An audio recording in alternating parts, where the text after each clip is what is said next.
Hey YouTube, what is up? I was going to make a video on Legendary Duelists Immortal Destiny, and then I got a little lazy, and I decided to not make a top 10. I got a little tired, I'll be honest. I got lazy on that one. But then I decided, to make up for it, I'll do an unboxing. So usually when I do an unboxing, I look at the set, I look at the cards I could pull, I look to see if I need any of them, and then if I don't, I weigh the cost benefit analysis. I do one of those big boys, and I see if it's worth it for me to buy the box, to open it, to show you guys what's inside. And then I sell the cards inside, usually, to try and recoup some of my investment from opening that box. I saw the prices for this set first, which are these bad boys over here. And I was like, wow, this is a great set. There's 2 cards that are pretty much the cost of the box already. I can recoup my investment if I pull just one of these cards. And that's bonkers. That's great.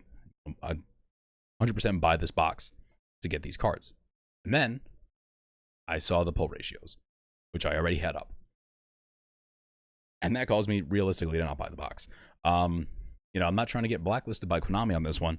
I do want to go to Yu-Gi-Oh! Worlds. Konami, if you're listening, I'd love a free trip to talk about your product or content. Just call me up. I have a nice voice. Let me commentate. But if making this video negates me from doing that, I think it's perfectly fine. Because Konami is a business, they're not a person, and they are making money off you. And when they make money off you, they are not your friend.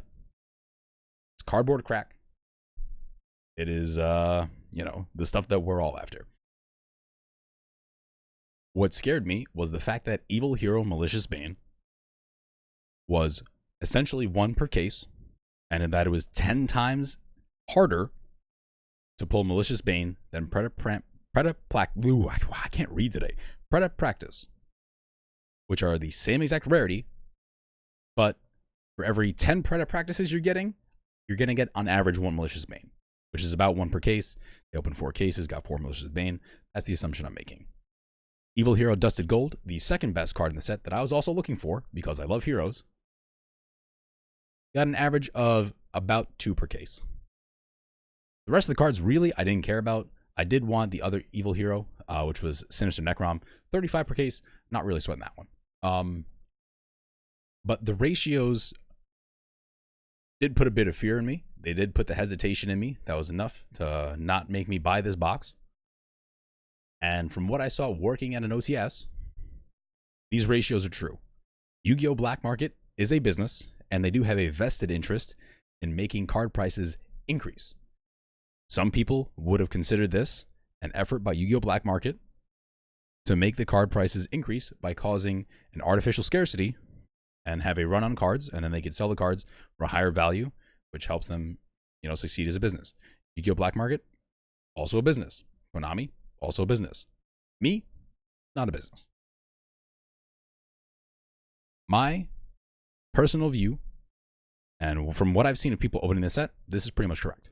I've seen more Cursed Necrofear, if I'm being honest. Saw about 4 or 5 of those. In my time at the OTS, I've seen 1 at Dusted Gold and 1 Malicious Bane, and they both came in the same dang box, which was pretty broken. Realistically, that was probably the most broken box you could get for this set.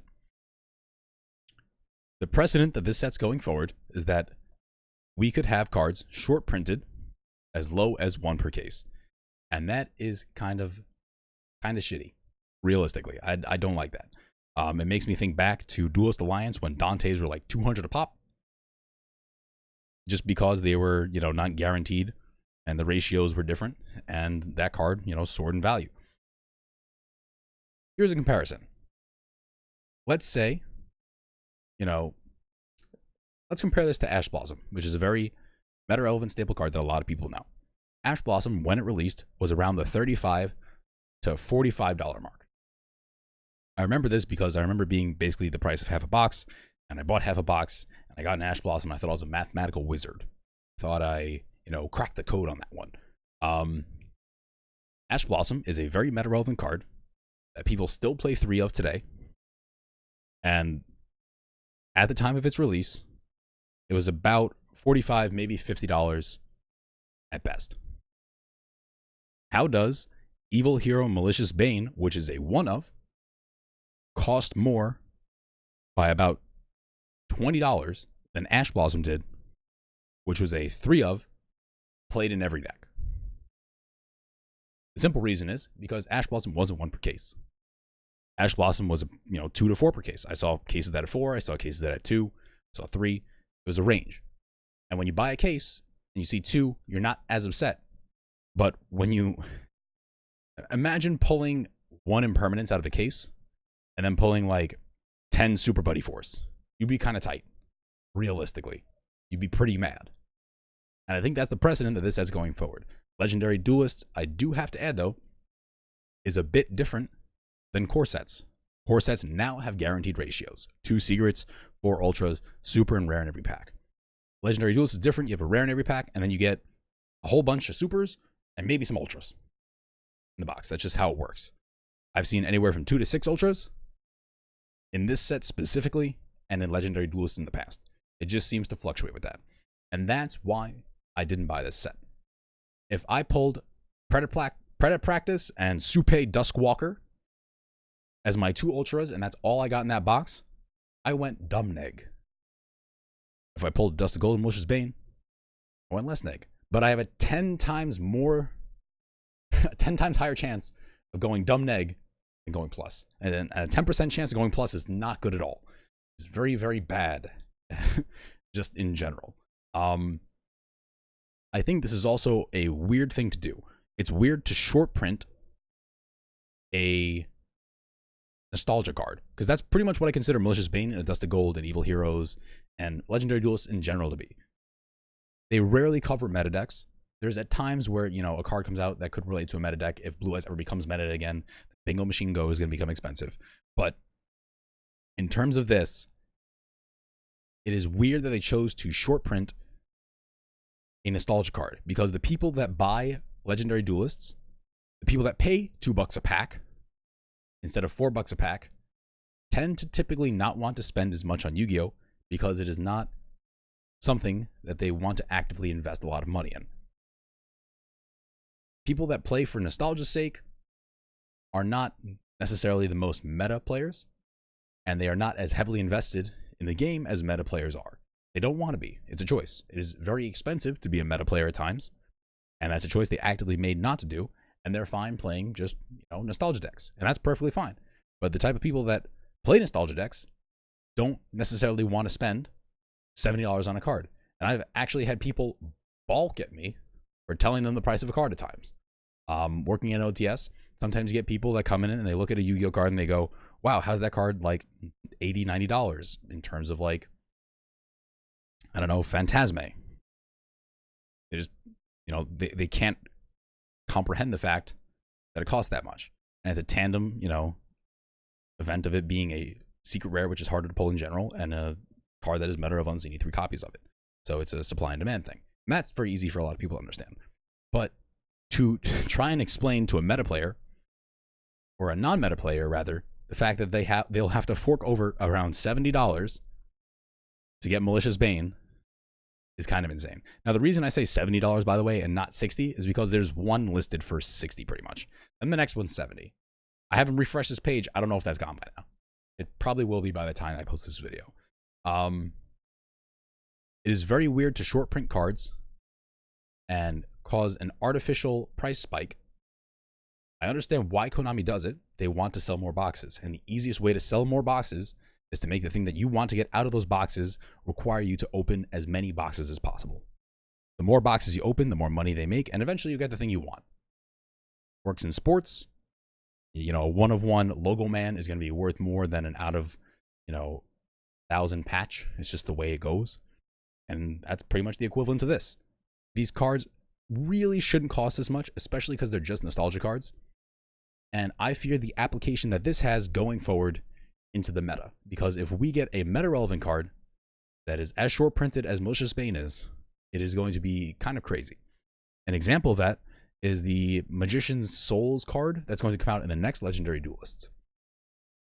I can pretty much guarantee you that that card is going to be short print as hell. That card breaks Spiral, at least in the OCG, allowing them to get full combo off of, I think, just opening that and like, Where Art Thou, or like Swing of Memories or something like that. Just those 2 cards is a full like U-Link board with Tri-Gate, Indestructible by Battle, 2 pops off of Sleeper Agent, a whole bunch of crazy stuff. If a card that is actually meta relevant finally comes out in one of these sets and it is short printed like that, I guarantee you it'll be around the $100 to $200 mark. Should you buy a case of the next Legendary Duelist set? Probably not, because you'll only get 1 card that's worth that much. And then you have another like $600 to $700 to $800 to pay depending on what your case price is. It's just not, it's not worth it. And it's really, really weird that they did this. I don't know. I feel like I'm repeating a couple points here, but it just seems so dang odd that they chose to short print the shit out of these cards. I can't think of a feasible reason why they would really do this. Because I know the people that play Evil Heroes, and they're not going to pay this much for a card. They'll laugh at the fact that the card costs that much. They'll just buy another fusion monster that costs $0.25 instead. It's just the way it goes. Let me know what you guys think in the comments down below. This is just a very, very confusing set for me. I'm trying to, understand it and Konami's perspective. And, I understand that Konami's a business and they want to make money. And they just, want you to buy as many boxes as possible. And this is probably the best strategy they have for doing that. But is this necessarily good for the health of the game going forward? Does this maybe hint at the fact that the game is not healthy and that there are going to be hiccups down the road going forward? I don't know. But it is definitely questions that I think need to be asked. And it's questions that I've been asked by people that go to my OTS. So let me know in the comments down below what you think about this set. What you think about the fact that these cards are this short print. What you think about the precedent that it sets going forward. And yeah, if you like this video, don't forget to give it a thumbs up and click subscribe. Maybe that'll eventually give me enough ad revenue to be able to open a box. Who knows? Anyway, thank you guys for watching. I hope you enjoyed. If you did, click subscribe. I'll see you in the next one. Bye-bye.